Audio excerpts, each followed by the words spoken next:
Let me just clarify why I'm here. I'm here to advise people who are interested in the process. I am not at this time a candidate for president. I'm in the FERB program. I'm having too much a good time in the FERB program to want to get out of it. Circumstances can always change, but as of now, I'm merely here to help inform and advise. When I was selected as the faculty trustee, I decided that I would visit every one of the 23 campuses in the CSU. And at the end of my first year, I had achieved that goal. I wanted the role of the faculty trustee is to go to the campuses, find out the feelings of the faculty on those campuses, work as a liaison between the faculty and the presidents on those campuses, and with the Board of Trustees, and to also make sure that the policies of the Board of Trustees are being followed and properly implemented. Very often the Board of Trustees would pass a resolution, which was a recommendation, and by the time it got through the provost on a certain campus, it would be a rule that the faculty had to follow. And I undid a number of those and undid a number of provosts in the process. While I was on the Board of Trustees, a number of presidents were hired. I believe that the most important thing that the Board of Trustees does is to select a chancellor and to select presidents for the campuses. This is obviously a very important campus, and it was the first presidential search that I went through when I came onto the Board of Trustees. In other words, the first appointed president was King Alexander to this campus, and that was followed by an appointment at Monterey Bay that I participated in, Dominguez Hills, and a number of other campuses. We have sent out a link to the trustees' policy that they're to follow, and Brian's correct, there are two committees involved. We elect members to an advisory committee that comes from this campus that will advise the search committee, which is composed of trustees, which are selected by the board themselves. What used to happen was that the candidates for the presidency would, when they got down to a certain number, appear before the advisory committee, and when they got down to a final group of candidates, the final three, those candidates often came to campus and always came to campus and visited. After I left the Board of Trustees, the policy was changed. And if you read the policy now, it says that the Board of Trustees has discretion, the search committee, Board of Trustees search committee in a presidential selection process has the option of allowing the president to come to the campus or not coming to the campus. A lot of us fought that for a long time. There's a petition going through the statewide academic senate to overturn that, but that is the current policy.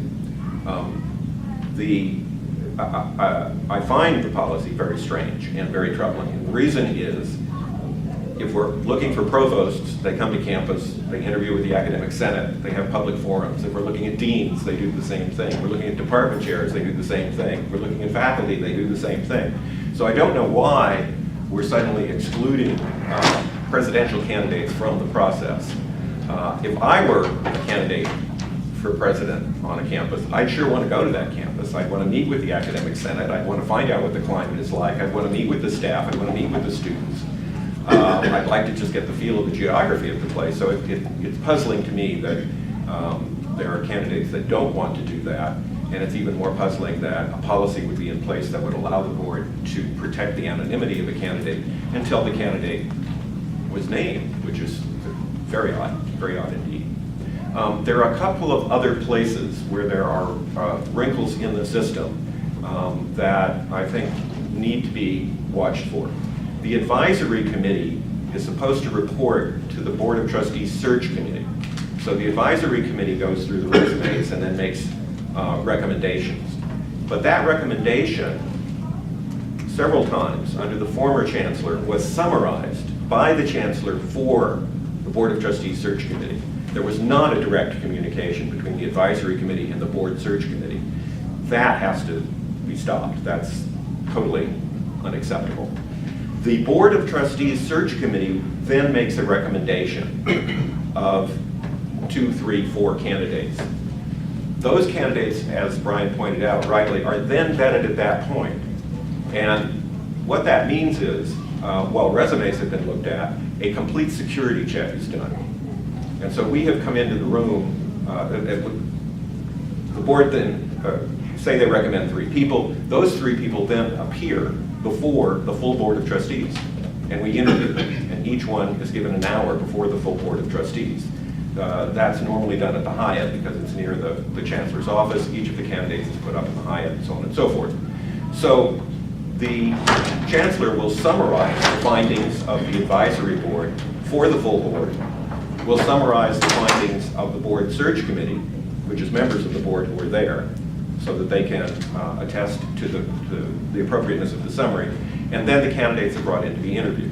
There have been occasions where, instead of interviewing 3 candidates, we were told you'll only be interviewing 1 because someone had a felony, someone had been fired from a campus for inappropriate behavior, and so this is the problem when you get down to only 3, and then you do your vetting, your deep vetting, not your just resume checking, but you're doing a full police records kind of search. It's a little late for that, and so that is one of the problems that has to be dealt with.